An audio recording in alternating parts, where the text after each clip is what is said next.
Today, I wanted to speak to you a little bit about making better strategic decisions for your business. This is something like I've been thinking a lot about in terms of our strategy for 2024 at Yuzu, and as we launch this new product, which we're calling the Minimal Viable launch. And I have made a ton of mistakes around strategic decision making in my 3 years in business, but also in terms of when I was a product manager working for large software as a service companies, thinking a strategy was going to be absolutely perfect and deliver the results that we needed, and then realizing actually halfway through there were some elements that weren't in place for those strategies to really give them the best chance at success. So I want to share with you some of my thinking around this. I want to share with you some of my mistakes around this, and I want to challenge you to run your strategy for 2024 through some of the ideas that I'm going to present to you here, in the hope that actually you manage to have a killer 2024. That is the aim of all of this. That strategy is designed to deliver you results in your business, in your life, whatever it is that you want. And if we can make better decisions, we make that easier for ourselves as well. So I love this quote by Michael Porter, and he says the essence of strategy is choosing what not to do.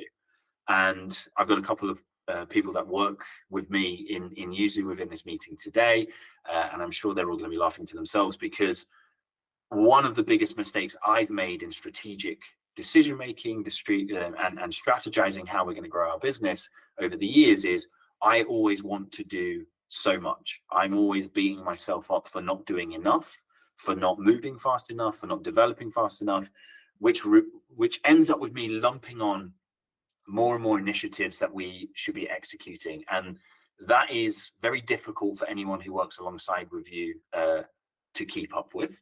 It also is directly in contrast to what's going to make your strategies successful. We have to cut them to the bone and make sure that the strategies we are trying to implement into our businesses are lean, and they are right sized for what we want to achieve.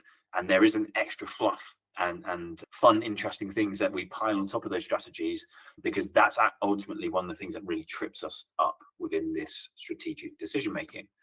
So I think everyone here would agree that in business, you need to have a strategy to see the progress you want. I don't know if any of you have spent a year in the wilderness with your business where you didn't really define that strategy at the start of the year. You didn't have clear objectives that you were trying to achieve. You didn't have those quarterly, half-yearly milestones to check your progress against. And it really sucks, because I've done it before, where you get to November, December at the end of that year, or the new financial year's coming up, and you open your drawer, you find that strategy document that you've written and put in place, you blow the dust off it, and you go, I haven't done any of these things that we intended, or this year has really gone to waste. And I find that, unless we're very intentional with the direction that we want to go within our businesses, we kind of drift, and we're at the mercy of what the market is wanting us to do. We're at the mercy of other people within our business and what they want to do, or our investors as they drag us around by the nose. And so, if you haven't created a long 12-month solid strategic game plan for your business at this point, it's not too late. We're still in the first month, but I think it's really worth you doing so and knowing exactly what you want to achieve within your business, because just by having that conversation with yourself, if you do nothing else, you will move towards that thing, even subconsciously, right? I also want to talk to you about the point that I've really come to discover is there's actually more things you could do to achieve your objectives, to grow your business, to hit the key performance indicators that you set for yourself, then there are ways in which to mess that up, which I know if any of you are not happy with where you are currently within your business, in terms of its growth, the number of customers you've got, the amount of revenue you're able to take out of it, or the salary you're able to pay yourself, that's kind of a bit of a slap in the face. I don't mean it to be like that.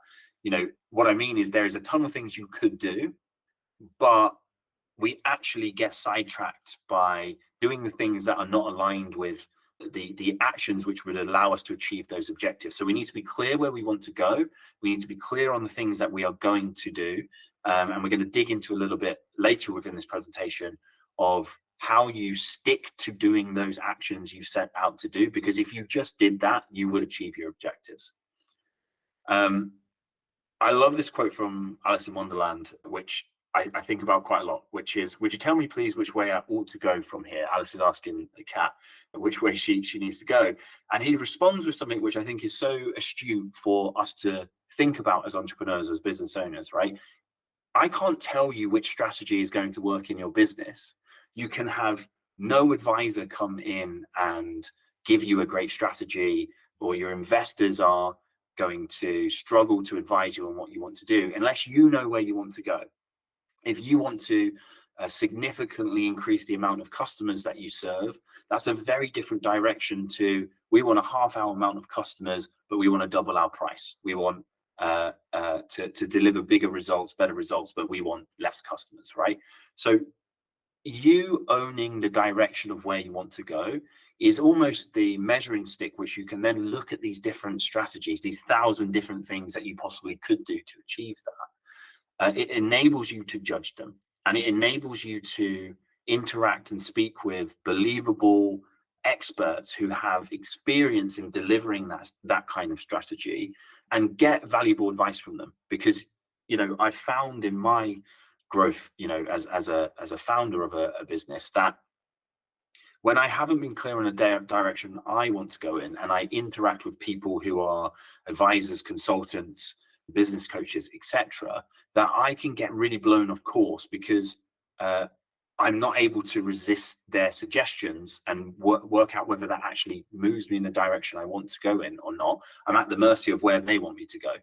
So I think it's very, very important that you have that clear direction. What is it that you want to achieve in 2024? Why do you want to achieve that in 2024? And really start to build some solid reasonings around why you want to move in that in that direction, and what that's going to get you in 5 years, 10 years time, right? We want to be thinking long term, playing long-term games. So if you had the right goal, the right objective for your business, and you had the right strategy, I think we'd all agree as well, you would solve pretty much all of your problems within this business. And I think, again, a thing that I really learned as a business owner, I was always searching for the next great thing that was totally going to solve all of my problems, totally going to radicalize or revolutionize my business. And what I've come to really believe is actually generally just having goals is right, but there isn't one right strategy. There isn't one magical pill that you're going to find that is going to solve everything that is wrong with your business. What we're actually looking for is a strategy that deeply resonates with the kind of organization you are, the kind of person you are, and really, moves the business in a direction that works for your life, your plan in the future of your life. For example, I speak with a lot of founders who want to exit their business in 5 years, but they're playing with a strategy that's going to take 10 to 20 years to become a profitable company. And that's not a game they really want to be playing. So we can realign our strategic thinking when we understand that direction of travel again. Have any of you ever experienced this problem? So you start setting your goals, you set your objectives, you maybe play around with some strategies that might get you there, but they all feel very random. They feel like they're picked out of the air. And the one that really brings this home for me is, I've been involved in a couple of accelerators and coaching programs in which we, at the start of the year, we set a revenue goal for the business. And you pick a number, and then they say, it's not big enough. You're not dreaming big enough. Go and be more daring. And so you double the target. For me, that was always a really weak way to build a goal or a direction that I wanted to travel in, because it just felt fake. It felt very up in the air. It felt very having a goal just for the sake of having a goal.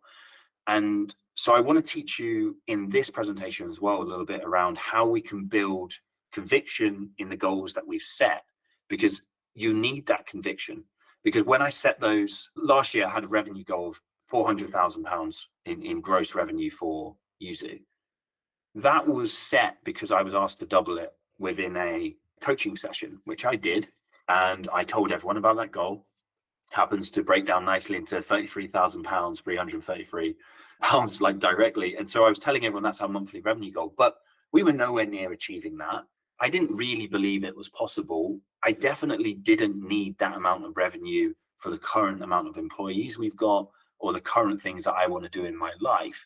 And so what happened was that that goal went by the wayside very, very quickly. And it was something in the back of my mind that as I'd have a quarterly review, I would, pull out that drawer and dust. But actually, like it never really resonated with me.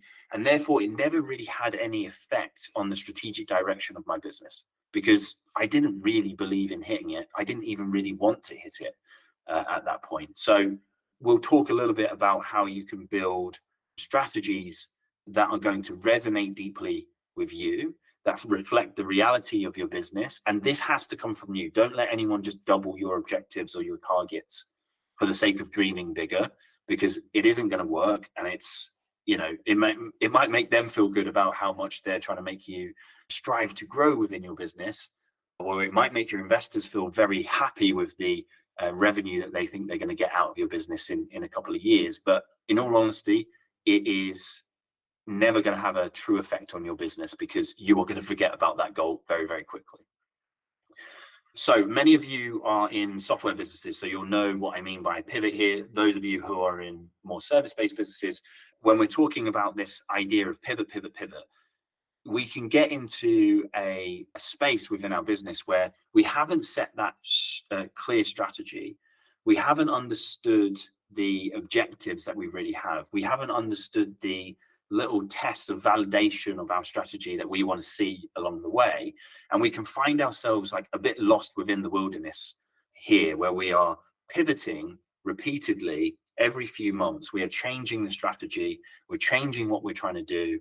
We're changing the reasons we're doing that and the story we've got about our business. And I think this is one of the most dangerous places to be in a business. Yes, you need to be able to pivot in your business when and if that makes sense. But if you are constantly in this pivot trap, I think from my experience, it requires you to slow down as a business owner and look at the reasons you're trying to execute on these strategies. Look at the reasons you've set these objectives, because you might find actually there's some weak reasoning there, and it's actually better to spend the time honing that strategy a little bit more than just going with the next shiny object and executing a strategy and then pivoting again in a couple of months, because these are stressful to go through. They, if you're building a software product, cost a lot of money.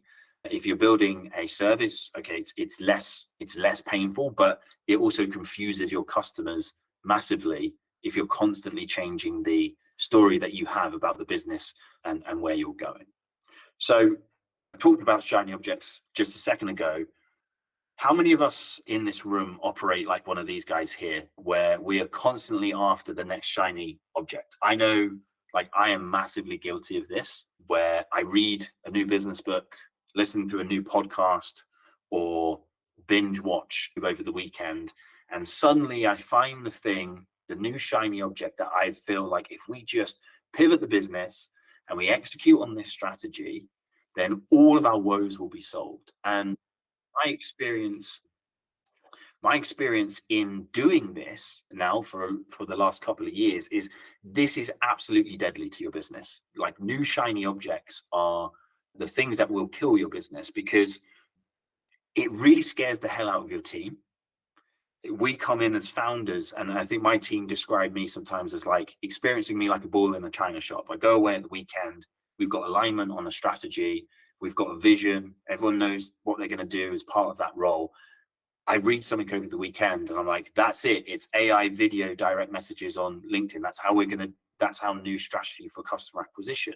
I come in on the Monday morning, super excited.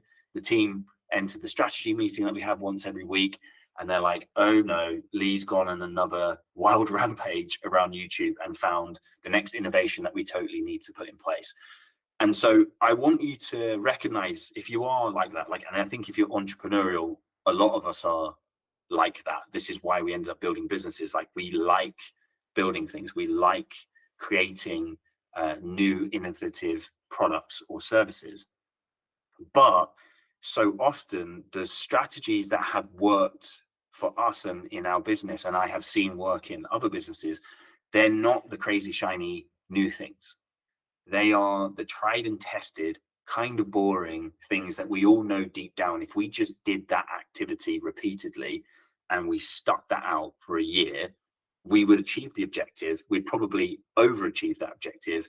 And it is in chasing these shiny objects that we can become distracted and really build some risk into our business, because we take our eye off the ball, and then that shows up 2 months later in our cash flow, and we go, oh, we need to go back to basics, right? So watch out if you're operating as a bit of a magpie within your business for those shiny objects. And I'm very guilty of this. This is probably the hardest thing I find about running a business, is I'm always wanting to implement something new and shiny into the business. It is always the boring things that I know we should be doing that we have to go back to when that business is not doing and not achieving the objectives that I've set out for it to achieve. So I've been thinking a little bit this last couple of weeks around like what great strategy is, and trying to come up with like an equation of like, how could you express what strategy is and great strategy. And I think this is the closest I can get to putting that into some kind of equation, which is great strategy is focused and consistent action, plus you as the business leader or your executive team having high levels of conviction in that focused action. And then you allow that to compound over time. And if you just did everything on the top layer, you have focused action, you have those boring things that you know you need to do within your business every week, every month, every quarter, every year, and your team has the conviction to see that out, and you allow yourselves to execute on that over time, you will see wild results with even the most simple of strategies. And that is really the key to running a great strategy. Don't do the thing that I do all of the time, which is, every time you mess about with that strategy, you actually divide the effectiveness of that strategy, because you cause loads of inefficiency within the process. You confuse your team, you confuse your customers, you confuse your investors, you minimize the amount of experience that you've got in delivering that strategy. And you've really got to think when you pivot or when you change that strategy about whether the cost of messing with that strategy is actually worth it. And there's an entrepreneur I'm going to show you a bit later within this presentation who talks about this. Like, the biggest businesses that you will find in the world have been doing the same thing for like 40 or 50 years in the same way, and they compound their ability to deliver the value that they provide with the strategies that they have over that time. And no one can beat them at the game, because they just have more reps at executing on that strategy than you will probably ever have. And that's why they have billion-dollar empires. And those of us that are operating like those magpies and always running after the new shiny things, trying to find the new business model, trying to change the strategy, implement a new customer acquisition system, are struggling because we never allow the compounding time to do what it's best at and level up our effectiveness for every unit of time we put into executing that strategy. So with all of that said, if you're thinking about your strategy this year, I think you've got to do 3 things. Whatever strategy you have chosen to execute, whatever objectives that you have to reduce the level of complexity within the systems you're putting in place to achieve that outcome. If it is complex, it will fall by the wayside, or it'll be too hit and miss, and that will lower your conviction. You have to up your level of belief within that strategy. You have to build strong conviction with data, experience, and seeing the results, like seeing your strategy bear fruit. You have, and that allows you to build the conviction to do the most important thing, which is allow you to execute on that over time and allow the compounding effect to take over. Because if you just did that strategy for 1 year, 5 years, 10 years, I guarantee you the results would be mind-blowing. And if you look at some of the biggest content creators in the world who have audiences of millions of people, they're not fundamentally doing anything different. They are doing the same thing they started out with in day one, and they've just been the people who've like psychotically stuck to that strategy for 10 years. And that compounding is now doing all of the work for them. And so this is why it's so dangerous to pivot so often within your business, because we kill that compounding effect. And like the way I like to visualize this is I have been very, very guilty in my life of operating more like the left circle here than the right, in which our strategic thinking leads us to having hundreds of small little initiatives that we might let play out for 1 month or 2 months. And our focus is spread everywhere. We never really build anything that is truly remarkable, which would allow us to see remarkable results out of that strategy. The team's energy is split. There's confusion about who we are and what we do, and everything feels very frantic and chaotic. Whereas the people who are amazing at strategic planning and execution, they focus down on a handful of key activities that they're going to do to achieve that outcome. They simplify that strategy as much as possible. And by doing that, all of the organization's efforts and focus goes in the same direction, and it compounds upon itself. And you have much quicker results that get generated from simple, focused strategies than you do with this effort on the left-hand side, which is kind of a self-fulfilling prophecy at that point, because you don't see the success in your strategies because you're too split focus. So you then change the strategy because you think the strategy must be broken. And what I want to say here is it's not the strategy that's broken. The strategy would probably work. The current strategies you have in your business would probably work if you just said no to way more things, cut out all of the fat within your strategy, and just doubled down on the thing that you've actually seen work in the past and just did way more of that. It would give you the results that you want. So just to summarize here, to have a great strategy and for you to have a killer 2024 in terms of executing that strategy, you need a result that you want. You have to have a goal or a target or an objective that you're going for. And it has to be clear, and it has to be understood by you and all members of your organization of this is the thing that we're trying to achieve. You then need a simple strategy to achieve that. You don't need anything that is revolutionary, complex, multifaceted, requires a ton of luck or a ton of sequential things happening to be able to execute on it. You need a simple strategy. The best strategies are simple.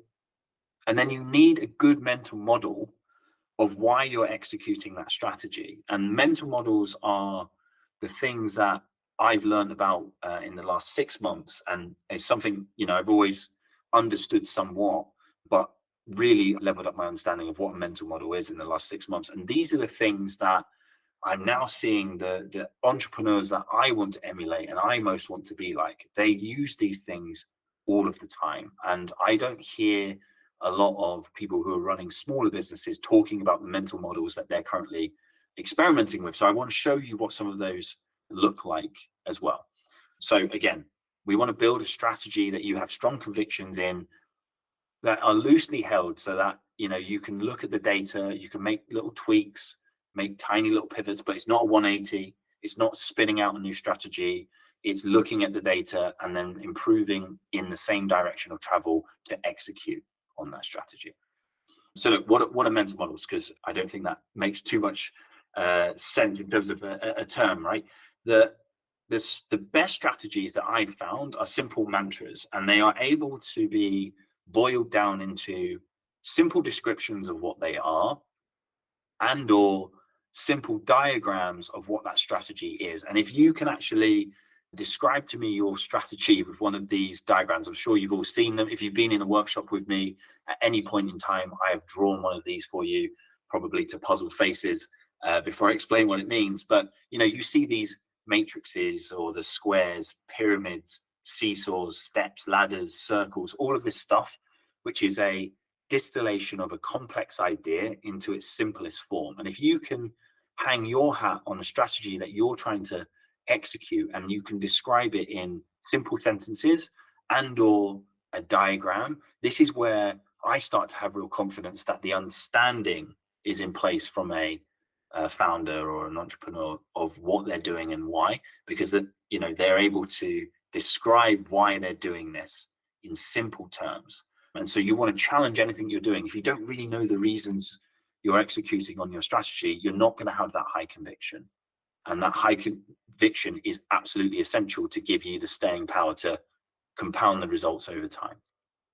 So, as I said, the best entrepreneurs use those religiously. I'm going to introduce you to some people I'm sure you already know, but I want to highlight some of the mental models that they use and show you why these are so effective and powerful for people. So I'm sure many people here know Daniel Priestley. If you don't follow him, his books are absolutely amazing.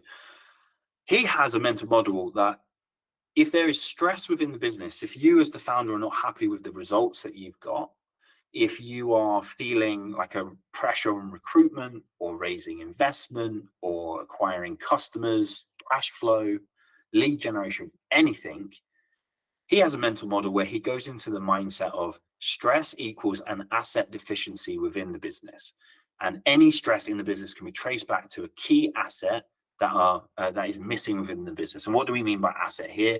In his terms, it's a digital, scalable product, something that can be used time and time again that helps either attract customers, pre-sale customers, or helps the team internally deliver the value in a repeated way. So if your customer acquisition process is really ropey, he goes into his mental model of there's probably an asset deficiency, and then they can execute on a strategy which is to identify the asset gap and or then align you so that you can build those assets and fix it.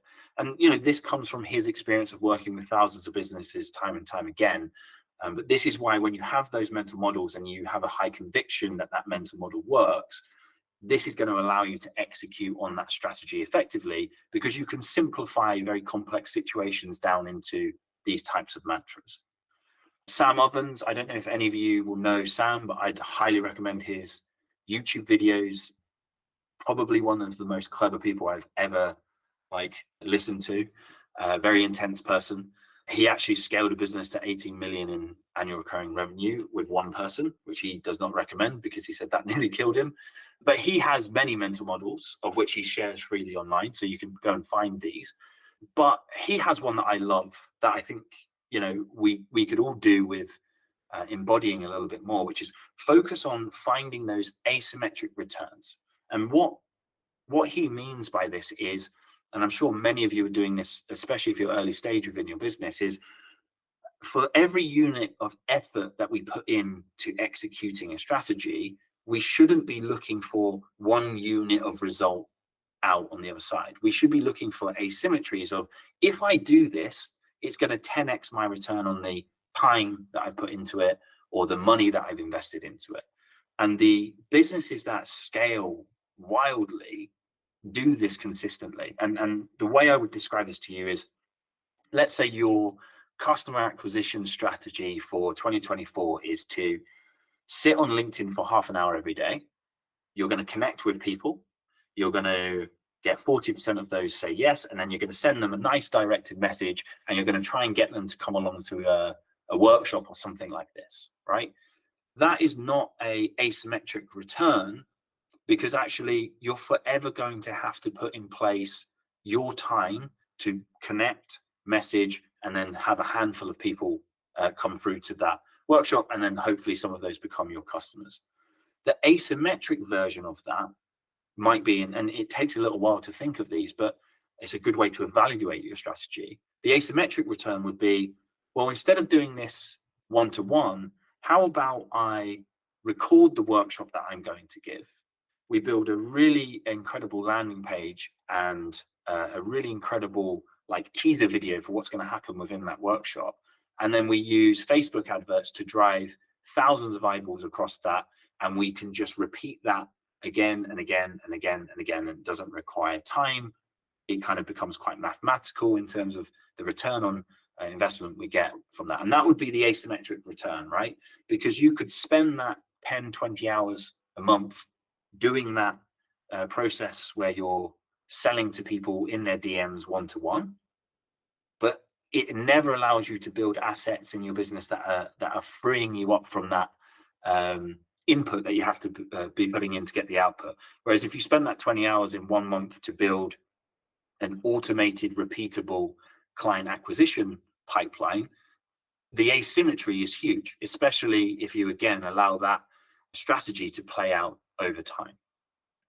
You will all know Alex Hormozy. I'm sure I'm a big fanboy of Alex, and he has a great mental model where he boils down to this, everything down to this saying: it's all just inputs, and those inputs equal your outputs. So if you know your goal and you work backwards from that goal, you can identify the activities that you need to do every day, week, or month to make it unreasonable that you would not achieve that objective.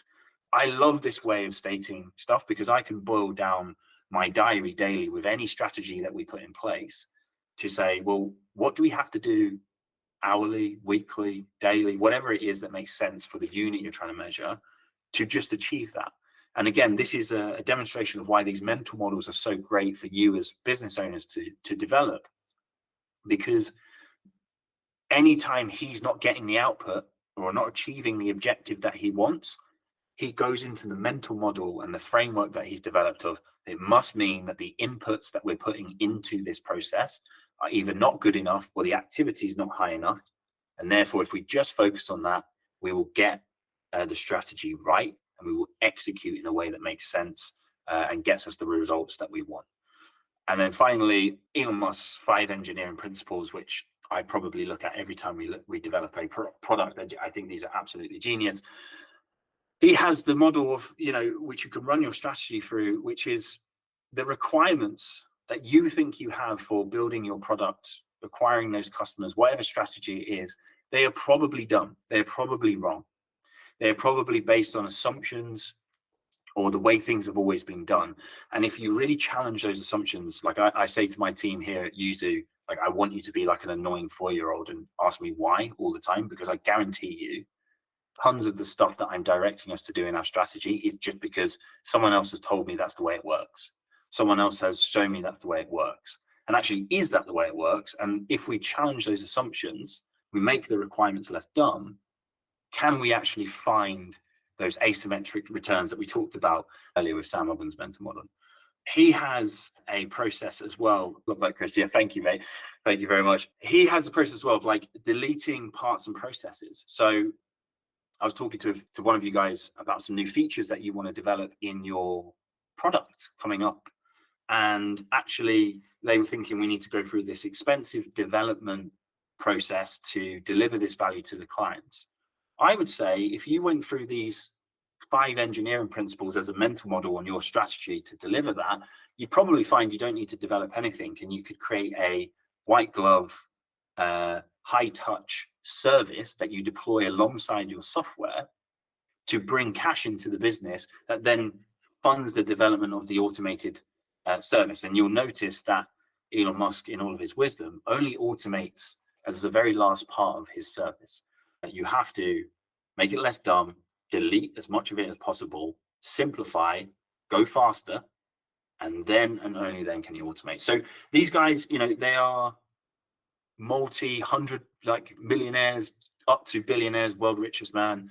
Every single one of them has principles that they deploy into their businesses, no matter what they're doing. Any strategy they've got for that year gets run through these mental models. And that's what gives them the conviction to play the same game for really, really long periods of time. And that's why they get wild results on it. And, I've shown you here the people that deeply resonate with me. I'm not saying that you go and take these mental models and make them your own. You now need to go out and find people that you aspire to be like. And there's very different ways of running businesses. Most people would be very unhappy with the lives of the people I've shown you here. So go and find entrepreneurs who are executing at a level you aspire to in a way that you love and resonate with. And I guarantee you they have mental models that they talk about again and again and again and again. Go and emulate those and run your strategies through those mental models. It will really level up your thinking and give you that conviction to push through with it. If your strategies do not resonate deeply with your personal principles, you will not execute on them. No matter how good that strategy is, let's say you have a personal principle that you hate cold calling. You think it is a major waste of everyone's time, it's rude, it's invasive, um, it's old-fashioned, etc. We all know that cold calling must work for some businesses out there somehow, because there are so many people that do it. It wouldn't exist if it didn't make businesses profitable and able to grow. Those businesses would go out of business and we would solve the problem. So whilst we know that that strategy will work, if you hold those deeply held beliefs about cold calling and all of the negativity around that, you will never execute on a cold calling strategy. And it is entirely silly for you to even entertain for you to do that within your own business, because you won't stick it out. You won't allow it to compound over time, to allow yourselves to get really good at cold calling, find the scripts that work, find the list building techniques, etc. You won't do it. So you will never get the compounding effect. So your strategy has to deeply resonate with you and the type of entrepreneur you are. And I know all of you personally within this group, and that's here today, and you are all wildly different entrepreneurs. You have different strengths and weaknesses. I love KISS is an acronym that we use in the design world a lot. Like, it stands for keep it simple, stupid. And if your strategy is not simple, and it's so important, I want to reiterate this over and over again, because I'm really guilty of doing this myself, where I've come up with beautiful, like complex playbooks that we want to execute within our business. They never work because the team can never get on board with it. We don't have the experience to execute on it. It just becomes messy. It's complex to track. It's complex to implement. It will never work. And there's a saying that says, any fool can make something complex. It takes a true genius to make something simple. So with whatever you're doing in your business right now, challenge the complexity. Do you actually need to do that? Do you actually need to, could you actually cut that part out of your strategy? Does it actually deliver results? Because I think if we go back to that quote that we had at the start, strategy and great strategy is about choosing not to do things. It's actually more about what you choose not to do than what you choose to do. And then this has been my biggest learning, I think, in the last 6 months. So I read a great book by a guy called Ray Dalio called Principles. And I realized from this that as an entrepreneur, I have like personal shortcomings. I'm a super highly like energized person about vision, strategy. I love big ideas. I love innovation and disruption. Those things I have endless energy for. And if I could do that and nothing but that in my day, I would be very, very happy. But unfortunately, as when you're a smaller business, you don't have the resources and the teams in place at that point in time to enable you to be that specialized in your role. And in fact, you have to have execution, details, and organization within your business. If this is a radar chart of me as an entrepreneur, I'm not a details guy. I would be the worst accountant in the world. I'd be the worst lawyer in the world, because I would not read any of those documents. I would definitely not keep up with the current legislation, because the thought of even reading a document like that just drains me of energy and kills my desire to do any work at all. My team will tell you I'm the most unorganized person in the world. My life is chaotic in terms of the organization that we have. I go on holiday, I miss my flights home all the time, which is terrible, but that's who I am, right? And that allows me to be super high rated in things like vision and execution, which is my superpowers. And I want you to look at your strategy through this lens. You have to be very honest with yourself about what your personal shortcomings as a founder or an entrepreneur are, because there are going to be things on this type of graph. You do any of these personality tests, of which there are many different versions, it will show you what you naturally gravitate to. And your part in executing on the strategy should be focused on the things you naturally gravitate to, the things that you find easy that other people find weirdly hard. You should be leaning into that every day.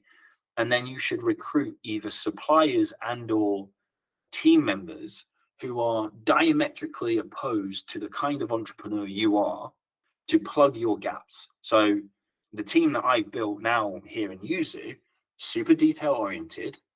They love doing the work and the execution. They're really organized. And when we put that in place, suddenly the same strategies that we had before were suddenly working like 10, 20 times better. And it wasn't because we changed the strategy, it's because actually people were just doing the activities that we would have to do to execute on that strategy. And funnily enough, by plugging my gaps as an entrepreneur, we have leveled up the business massively. So I guarantee you there are, especially if you're smaller and you don't have giant teams or departments within your business at this point, there are gaps in the skill set of your founding team, of your early employees, or if you're a solopreneur, there is definitely gaps. And it's your job to really look inside and say, what are those gaps? Be honest with yourself, and plug them relentlessly. So if we were to have one action out of the back of this talk today, because I really hate sharing ideas where nothing gets done about them, that is a waste of your time, it's a waste of my time. So I would highly encourage you to spend just an hour writing out what you think your deeply held principles about business are. Like, what do you actually believe? What do you resonate with? What do you hate? What sacred cows do you want to kill that you think are no longer actually fit for purpose in the modern world of business? I did this in the middle of last year. I use a note-taking app called Obsidian, and I started writing my principles out, and 10,000 words later, I had a manifesto of who I am as a business owner, the things that I want to do and why I want to do them. That spawned a book, that spawned a strategy that was much more clear and directed. And I think this will be one of the most impactful, purposeful things you can do as a entrepreneur to really level up your ability to execute on strategy. You need to know what your deeply held business principles are so you can align your strategies with them, rather than finding strategies that may or may not resonate with you and trying to execute on them. Again, so just a shout out to the book Principles by Ray Dalio. Get it, read it. I absolutely love this book. It's like my Bible now. It's a beautiful book as well, really nice illustrations in there. It is incredible. It's both personal principles and work principles. It's split into. So look, I want to show you an example of how we have used all three of these things to refine our strategy at Yuzu for the minimal viable launch this year. So first things first, we need a result we want. And we've identified the big problem within our business, and I'll say this to you, you all deeply know what the problem is within your business. You don't need a business coach to tell you that. It's the thing that you think about at night, the thing that gives you anxiety, the thing that you kind of know you should be doing, but you're not. That's the thing that is the problem that needs addressing within your business. You know what that is and what the solution is to it as well. The result we want is we want 10,000 people to know who we are and what we do by the end of 2024, because we are great at what we do, but we have been hiding away in our business, working remotely all across the world, and mainly relying on like very close personal networks of people introducing customers to us and then, working with them there. That's really slow in terms of growing the business. So this is the year that we want to be known by 10,000 people. That is the direction of travel that we want to go in. So then we need a simple strategy to get there. So we have a mantra that I am sure my team are so bored of me already saying. We have this thing that we say every meeting is 24 in 24. And what do we mean by that? The strategy is this: we will appear in front of 24 audiences that other people have, because building an audience takes time and we don't have time to build that audience. So we're going to borrow audiences relentlessly. And all it requires is to give free value to those audiences: free workshops, free podcast appearances, free PDFs, gifts, scorecards, all of that stuff. That is our strategy for 2024, 24 and 24. And then we need a mental model to give us the conviction to execute on that. So there's something that I talk about all the time. I have a saying, it's like all you need is attention. If you have attention on your business consistently, good attention, I actually think it's almost next to impossible to not do well, because if people know about you and what you do is good, you will make money. So we're saying the mental model is people buy from those that they know, like, and trust. And the more attention we get on your product, the more people will come to know, like, and trust you. So if we can get 10,000 people to do just that, we will have more demand for our service than we can ever hope to deliver. Daniel Priestley would call this an oversubscribed business. And that is the strategy for 2024. And that's how we're approaching strategic decision making this year. It is a mantra, it is a simple objective, and it is a mental model that when we have those moments of weakness where we think, oh, there's a new shiny object we can implement, does it fit within 24 and 24? Does it enable more people to know us?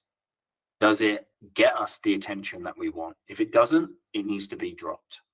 And when we have those moments of doubt that actually this strategy isn't going to work, we can look for all of the times that the mental model, attention is all you need, has worked for other businesses. And so then we can follow through on that. So that's all I have for you today in this Lunch and Learn session, guys. I want to see, is there any questions that you've got? I know I've absolutely rambled at you for quite a while there, but is there any questions that you guys have got, like on strategies you're thinking about, any topics I've covered there that are kind of confusing? Mainly because I need to shut up and have a drink. No, I've blown you away. Madison, unmute yourself and tell me what you liked about the mental models. Yeah, no, this is really cool. Thanks. Thank you very much. Yeah, I think it's great to have some mantras that you are very short. You can just remember, put on your desk, have it always in front of you. And that's much more simple than trying to know everything and that you should and could do. It makes things much simpler, which I think is what gets things done. I really love the idea of asymmetric returns. Hormozy also talks a lot about leverage. But I think this word is really, really interesting. He says inputs equals outputs. In fact, it's like inputs should equal much more outputs. Yes. And yeah, so that's a really interesting one that I'm going to keep. Yeah, leverage. I think they're actually describing the same thing. And Sam Ovens has a video that you'll find online called Asymmetric Returns. I highly recommend watching it. Like when I watched that, I had to go on a walk and just, like, it blew my mind so much that someone would share that level of in-depth strategic thinking. So I know you like the E-Myth, right? I think it actually builds a lot on the message within that book as well. Amazing. Thank you, man. Any other questions or things that you guys are going to change in your businesses in terms of your strategic thinking? No? All good? Cool. All right. Well, guys, look, thank you very much for coming on this wild ride with us on doing the Lunch and Learn. So I'm going to stop this recording now.